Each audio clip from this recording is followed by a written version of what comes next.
Petrov with it. The Americans on top 4-3. Long shot. Craig able to get a piece of it to sweep it away. The crowd going insane. The puck is still loose. 11 seconds. You've got 10 seconds. The countdown going on right now. Morrow up to Schultz. 5 seconds left in the game. Do you believe in miracles? Yes! Unbelievable. Good afternoon and welcome back. I'm Marcus Peter. This Sunday is the anniversary of the great Miracle on Ice, but I want to start by telling you about the movie a little. My friend Bryant Shanley suggested that I watch the movie Miracle. It's about the Miracle on Ice. I was hooked. Within minutes I was hooked. I was instantly invested in the story because I realized very quickly that the story was more than just a sports narrative. It felt like a chapter from American civil religion. And I mean that very specifically, civil religion.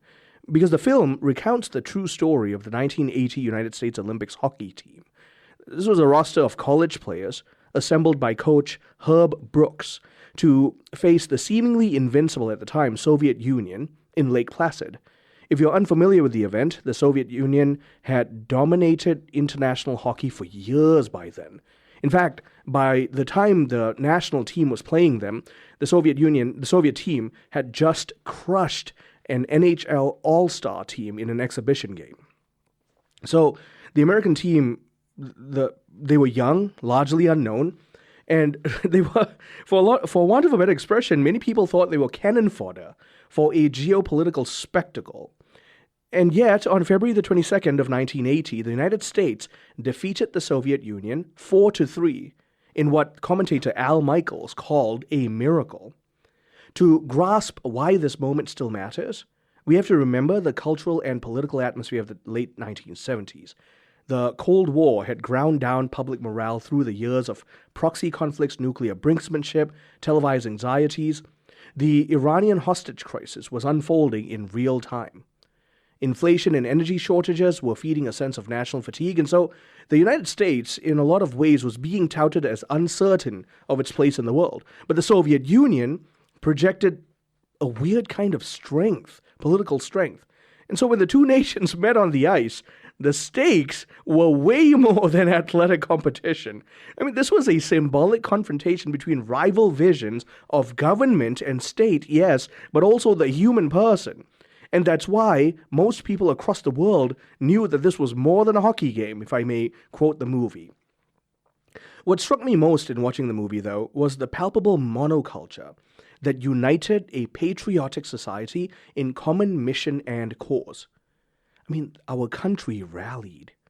Our flags flew from porches and storefronts. Living rooms turned into these theaters of communal hope. In that era, a victory for the national team was being touted as a victory for the nation itself. And I couldn't begin to describe how much I loved that collective affection for the United States. It seemed to animate the entire country at the time. Citizens cheered with an intensity that bordered on quasi-liturgical participation. And the game provided a shared narrative. Millions could somehow identify with it. In our divided and fragmented age, that image feels alien. But I also want to take a step back here, because sports, especially at the national level, actually should serve a purpose of unifying culture around a common cause. Sociology tells us that sports functions as ritualized contest, and so it channels social aggression, but also evokes loyalty and aspiration into a structured form. Psychologically, it also creates an identification between spectator and participant. Emil Durkheim, the psychologist, calls this collective effervescence. What that means is, when we watch sports games that we are invested in, especially if it's a team we are invested in, there's a sense of shared emotion that's surged, and it binds individuals into a moral community. I mean, the person next to you might well be a complete stranger, and yet for this moment, we are all bound by that same moral desire of virtue in our team and victory. So uniforms, anthems, flags, the athletic arena becomes a kind of stage when our national identity is reaffirmed. And that's why if you win, it's almost as if the entire nation has won. That's what national and international sports achieve. And our athletes today function in the same way as gladiators and warriors functioned in ancient and medieval societies. They embody strength, courage, disciplined sacrifice. the contest is a proxy for the larger anxieties and aspirations of the society. So in the case of Miracle on Ice, for example, the game carried disproportionate weight because of the Cold War. The US and the Soviet Union faced each other under the shadow of nuclear arsenals that were capable of annihilating the planet. It's hard to imagine now, but back then, we really were living under a constant threat of nuclear annihilation. Think about this. Thousands of lives had been lost in ideological struggles across continents by then. So when the American skaters confronted the Soviets, the symbolism was that the war was now on skates and ice. The war was going to be fought with sticks and pucks. And so those young men bore the weight of an entire nation's wounded pride and anxious hopes on their shoulders. It really was unjust what we did to them. And yet the underdog narrative actually intensifies the drama. The Soviet machine was methodical and impenetrable. I mean, those men just didn't care about anything other than the desires of the state. But the American roster, our guys were youthful, inexperienced. What unfolded was a display of American grit and ingenuity that we as United States citizens have long celebrated as part of our cultural mythology. And so what did our guys do? The Americans outskated, outmaneuvered, and outlasted the Soviets, even if we couldn't outskill them. And there was stunned silence on the Soviet bench. They were shocked that they were defeated. But across the United States, citizens erupted into spontaneous celebration because in that moment, the national morale joined in that hockey victory. It cracked the psychological barrier, if you will. And that's why if you watch the film, it also offers a window into the communist concept of sport. And this is historically true as well. Under the Soviet system, athletes are instruments of the state. Everyone is an instrument of the state under communism. So individual aspirations and goals are subordinated to ideological demonstrations. Their training was rigorous and impersonal and constant and relentless. The player exists for the state. Their victory simply validates the state. Their defeat is punished by the state. That framework reveals a fundamental difference in our anthropological views. If the individual is absorbed into the collective, they have no freedom. They're not personal individuals anymore.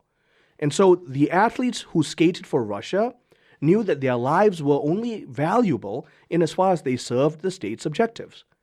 But you contrast that with the American team. They had a voluntary unity. Each player chose to invest their individual self in the common cause of representing the United States of America. They forewent their individual glory for the sake of team cohesion. And their commitment was out of consent, not coercion. That distinction is significant. It matters deeply because freely given sacrifice has a greater moral weight that can transform the world, that coerced conformity can never replicate. Coercion can mobilize bodies and ideology, sure, but it doesn't change hearts. And so the American team, by willing devotion, inspired the world. It animated communities and reshaped Western morale. The American experiment has long rested upon the idea that individuals freely associate for the common good. That team became a microcosm of that order. All these diverse personalities from different colleges were forged into a unified squad through shared discipline, sacrifice, loyalty, pain. Herb Brooks, the coach, demanded relentless conditioning. But his authority cultivated mutual trust. In that sense, the locker room mirrored the American society. It prized individuality, but also called forth a sense of solidarity. And that's why there was an impact that cannot be overstated by their victory. Nations need these narratives of competence and hope. That's why we love the underdog story. During seasons of uncertainty, a single symbolic triumph can recalibrate the national sentiment. And the Miracle on Ice actually did that, because it showed us that our American ingenuity and perseverance could overcome even structural disadvantage, let alone political ones. It affirmed that our disciplined freedom could actually challenge even the worst of centralized communist power. And that's why the crowd chanted USA. It's an affirmation of identity. But I want to end by telling you this. Sure, the Miracle on Ice was about hockey, but it was also about far more than hockey. Patriotism is a Christian virtue. And I would love if we as a nation could reinculcate that, to love those things that are true about our nation and to bind ourselves into a common cause as free individuals under God. Stay tuned. I'm Marcus Peter.